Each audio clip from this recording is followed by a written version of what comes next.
अस्सलाम वालेकुम my dear students, उम्मीद है कि आप सब ठीक होंगे। आज बच्चों हमारा लेक्चर नंबर 20 है BCom 1 फाइनेंशियल अकाउंटिंग। आज के लेक्चर के अंदर इंशाल्लाह हम एक्सरसाइज नंबर 20 एंड 21 करेंगे। इसमें बच्चों सिर्फ एक ही नया पॉइंट है, बाकी सारे का सारा बच्चों बिल्कुल सिंपल क्वेश्चन है।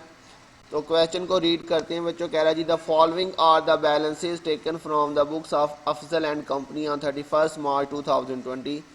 You are required to prepare income statement for the year ending 31 March 2020 and balance sheet.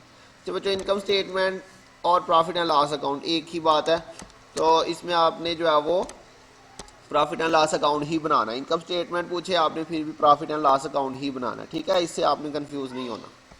तो जी बच्चों ये देखिए बिल्कुल सिंपल क्वेश्चन है। कैपिटल आपको पता है क्या क्या ट्रीटमेंट होने हैं इसके बच्चों। सैलरी एक्सपेंस हमारा। स्टॉक ऑन 1 अप्रैल 2019, ये हमारा ओपनिंग स्टॉक है। Drawing, sale, rent and rate expense है बच्चों। लोन फ्रॉम बैंक, इस पर 10% बच्चों इंटरेस्ट लेना आपने, और उसमें से अगर कोई इंटरेस्ट दिया हुआ है तो वो आपने माइनस करके बाकी आउटस्टैंडिंग। तो बच्चों ये पॉइंट बहुत दफ़ा हम कर चुके हैं, अब आपको ये याद हो जाना चाहिए इसका ट्रीटमेंट। इसकी जो फुल अमाउंट है बच्चों वो जाएगी लॉन्ग टर्म लाइबिलिटी में, लोन फ्रॉम बैंक, ठीक है बच्चों। इस पर 10% इंटरेस्ट लेंगे, वो आपका आएगा जी 2000। और यहाँ पे अगर हम देखें तो कोई इंटरेस्ट नहीं दिया हुआ, इसका मतलब 2000 का 2000 आपका एक दफ़ा एक्सपेंस में चला जाएगा और एक दफ़ा करंट लाइबिलिटी में आउटस्टैंडिंग इंटरेस्ट। ठीक हो गया बच्चों। अब ये पॉइंट आपको याद हो जाना चाहिए, काफ़ी दफ़ा ये पॉइंट हम रिपीट कर चुके हैं। उसके बाद है बच्चों sundry creditors, cash in hand, sundry debtors, furniture, machinery, reserve for discount. जी बच्चों ये उसने हमें यहाँ पे ट्रायल बैलेंस में दे दिया। इससे पहले रिजर्व फॉर डिस्काउंट जो है वो हमें एडजस्टमेंट में देता था, तो इसका हम डबल अफेक्ट करते थे। ये रिजर्व फॉर डिस्काउंट का मतलब reserve for discount on debtors है, ठीक है। तो एडजस्टमेंट में हमें देता था, इसको हम एक दफ़ा जो है वो एक्सपेंस में लिखते थे और एक दफ़ा बैलेंस शीट में जाके डेटर्स में से माइनस कर देते थे। लेकिन अब उसने हमें जो है ये ट्रायल बैलेंस में दे दिया, तो इसको हमने कहाँ पे ले जाना बच्चों, प्रॉफिट एंड लॉस में, डेबिट साइड पे। अब इसका सिंगल इफेक्ट होगा। इसके बाद बैड डेट 40 रुपये हैं, ये आपको पता है बच्चों एक्सपेंस में जाएगा। Building, general expense, purchase, cell return, wages, travelling हमारा एक्सपेंस है बच्चों। Insurance, legal charges, purchase return. तो बच्चों देखिए बिल्कुल सिंपल क्वेश्चन है। एडजस्टमेंट भी इसकी सारी की सारी बिल्कुल सिंपल है। डेप्रिसिएशन आपने लेनी है 10%। Insurance is paid in advance, ये बच्चों हमारा प्रीपेड है, इंश्योरेंस में से माइनस होगा और करंट एसेट में चला जाएगा। Interest on bank loan is outstanding. जी बच्चों ये उसने हमें यहाँ पे एडजस्टमेंट में भी बता दिया कि इंटरेस्ट ऑन लोन जो है वो आउटस्टैंडिंग है। लेकिन अगर ये ना भी मेंशन करता तो बच्चों हमने फिर भी 10% लेना था, इसका वो 2000 आएगा और वो हमारा एक दफ़ा एक्सपेंस में चला जाएगा और एक दफ़ा करंट लाइबिलिटी के अंदर चला जाएगा। तो इसमें उसने यहाँ पे उसी की बात किया कि हमने कोई भी इंटरेस्ट जो है वो पे नहीं किया, सारे का सारा ही आउटस्टैंडिंग है। ठीक हो गया बच्चों। क्लोजिंग स्टॉक, तो ये वाली बस एक एडजस्टमेंट है बच्चों इसमें समझने वाली। Reserve for discount is no longer required and is to be return back. ये वाला बस बच्चों इसमें पॉइंट है जो समझने वाला।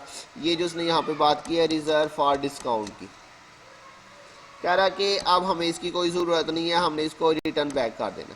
तो बच्चों इसको रिजर्व फॉर डिस्काउंट मैंने आपको अभी बताया, इसे आपने प्रॉफिट एंड लॉस में, ये आपका प्रॉफिट एंड लॉस अकाउंट बनेगा इसका।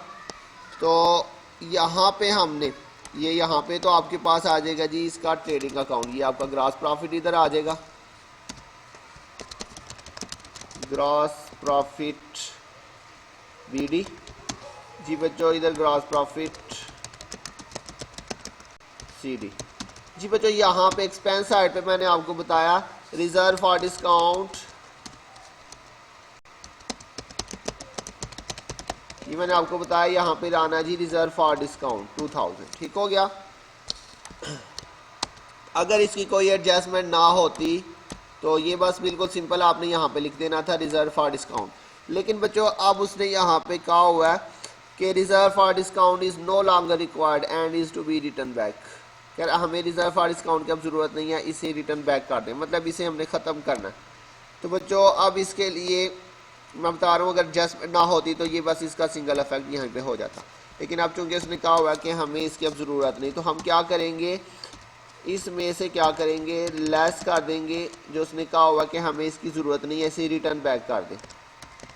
तो रिटर्न बैक करने के लिए इसकी अमाउंट, अच्छा बच्चों देखिए इसकी अमाउंट नहीं उसने यहाँ पे मेंशन की, तो मतलब ये फुल अमाउंट हमने रिटर्न बैक कर दी। अगर यहाँ पे कोई अमाउंट मेंशन कर दे तो फिर आपने उतनी ही अमाउंट रिटर्न बैक करनी है, लेकिन अब उसने यहाँ पे कोई अमाउंट मेंशन नहीं की, तो इसलिए हम ये सारी की सारी amount full amount return back कर देंगे। तो ये देखें, एक दफ़ा हमने इसको यहाँ पे माइनस कर देना है रिटर्न बैक करने के लिए, और एक दफ़ा आपने इसको इधर क्रेडिट साइड पे भी ले जाना है, reserve for discount return back. ठीक हो गया बच्चों।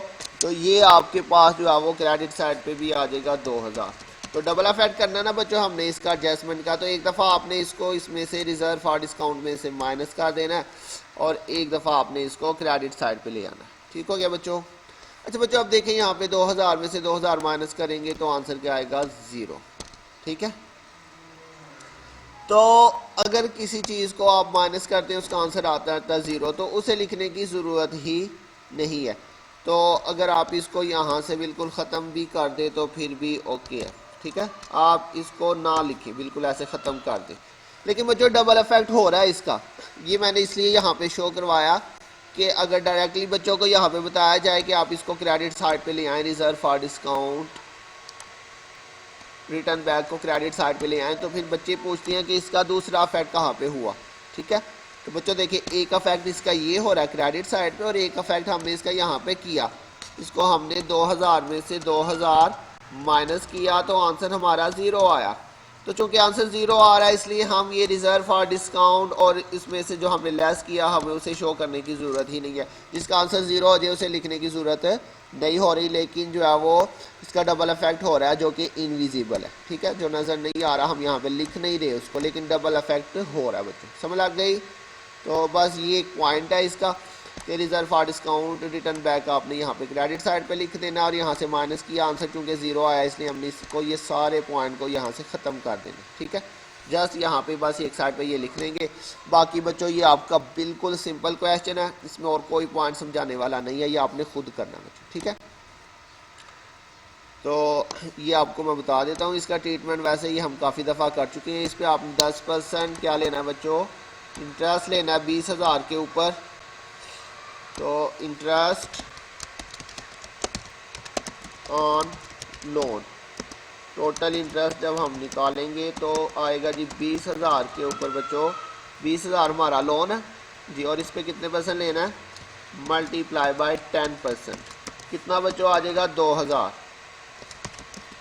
और इसमें से मैंने आपको बताया था जो हमने पे वगैरह किया होगा वो हमने लेस करना है, लेकिन बच्चों देखिए कुछ भी हमने पे नहीं किया हुआ, इसका मतलब ये सारे का सारा 2000 ही आपका एक्सपेंस में आ जाएगा और 2000 ही आपका आउटस्टैंडिंग आ जाएगा। यहाँ पे आपके पास इंटरेस्ट ऑन लोन 2000 ही आपका एक्सपेंस में आ जाएगा, और ये ही फुल अमाउंट आपकी आउटस्टैंडिंग भी हो जाएगी बैलेंस शीट में। ठीक है, क्योंकि कुछ भी इसमें से पे नहीं किया, आपको पता मैंने बताया था अगर इसमें से कुछ पे हुआ होगा तो वो लेस करके बाकी जो है वो आउटस्टैंडिंग ले लेते हैं, लेकिन यहाँ पे देखिए पे कितना है 0, तो इसका मतलब आउटस्टैंडिंग कितना हुआ, 2 का 2000 ही हमारा आउटस्टैंडिंग होगा, तो 2000 ही एक्सपेंस में आ जाएगा और 2000 ही हमारा आउटस्टैंडिंग हो जाएगा। ठीक हो गया, तो ये पॉइंट आप पहले भी कर चुके हुए। तो ये बच्चों आपने क्वेश्चन खुद करना है। तो इसी के साथ ही क्वेश्चन नंबर 21 है बच्चों, ये भी बिल्कुल सिंपल है, इसमें भी कोई नई एडजस्टमेंट नहीं है। इसमें कह रहा था following is the trial balance, the following trial balance was extracted from the books of Salman and sons on 31 March 2020। You are required to prepare trading and profit and loss account for the year ended 31 March 2020 and balance sheet. तो बच्चों ये भी बिल्कुल simple सवाल है, drawing capital purchase and purchase return. जी बच्चों ये परचेज है और इसमें से ये परचेज रिटर्न आपने माइनस कर देंगे। ये आपका 1 अप्रैल 2019 को स्टॉक दिया, ये आपका ओपनिंग स्टॉक है। Cash in hand bank balance बच्चों कैश एट बैंक है, ये आपका करंट एसेट में जाएगा। Plant and machinery, general expense, printing charges, accounting fee expense है बच्चों। कमीशन क्रेडिट साइड पे दी हुई है तो ये आपकी इनकम में जाएगा। इन्वेस्टमेंट, जी बच्चों बिल्कुल सेम जिस तरह भी हमने लोन लिया, इन्वेस्टमेंट वाला पॉइंट भी आप ऑलरेडी कर चुके हुए हैं। इन्वेस्टमेंट आपने की थी 1 अप्रैल 2019, डेट भी बच्चों गिवन है। तो हम बना रहे हैं 31 मार्च 2020। तो मैंने बताया था जब डेट गिवन होगी तो आपने इस पे मंथ्स भी काउंट कर लेने हैं, लेकिन बच्चों वो पूरा साल ही बन रहा है। देखिए जी, हमने इन्वेस्टमेंट कब की है, 1 अप्रैल 2019 को हमने इन्वेस्टमेंट किया और क्वेश्चन हम कर रहे हैं 31 मार्च 2020। तो बच्चों ये अगर आप देखें तो 1 ईयर पूरा बन रहा है, ठीक है, 12 मंथ बन रहे हैं, मतलब पूरा साल बन रहा है। तो जब पूरा साल बन रहा हो तो फिर जो है वो मंथ्स लेने की ज़रूरत नहीं है। हाँ, अगर आपके पास यहाँ पे बच्चों एक क्वेश्चन पीछे किया था जिसमें आपके पास 3 महीने, 4 महीने, 5 महीने, 6 महीने, 9 महीने इस तरह से आएगा तो फिर आपने मंथ्स भी लेने हैं बच्चों। तो ये आपके पास आ जाएगा इंटरेस्ट ऑन इन्वेस्टमेंट। तो बच्चों इंटरेस्ट ऑन इन्वेस्टमेंट बिल्कुल सेम जिस तरह भी आपने पिछले क्वेश्चन में इंटरेस्ट निकाला, तो टोटल निकालेंगे इसका। तो टोटल वैल्यू कितनी है, 12,000 और इस पे कितने परसेंट लेना है, 10%। 12,000 पे 10% आपने लेना बच्चों, कितना आ जाएगा, 1200। और इसमें से अगर आप देखें, अगर उसने कुछ पे किया हुआ तो वो आप या रिसीव किया हुआ तो वो माइनस कर देना।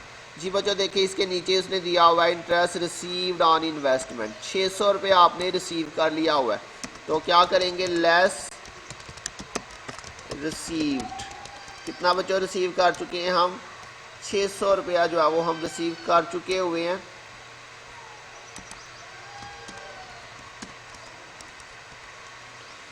ये इसको मैं यहाँ पे लिख देता हूँ 1200, और इसमें से कितना बच्चों रिसीव हो चुका है, 600। तो ये माइनस करेंगे तो जो बाकी आएगा वो हमारा क्या आएगा जी, आउटस्टैंडिंग। कितना बच्चों आउटस्टैंडिंग आ जाएगा, 600।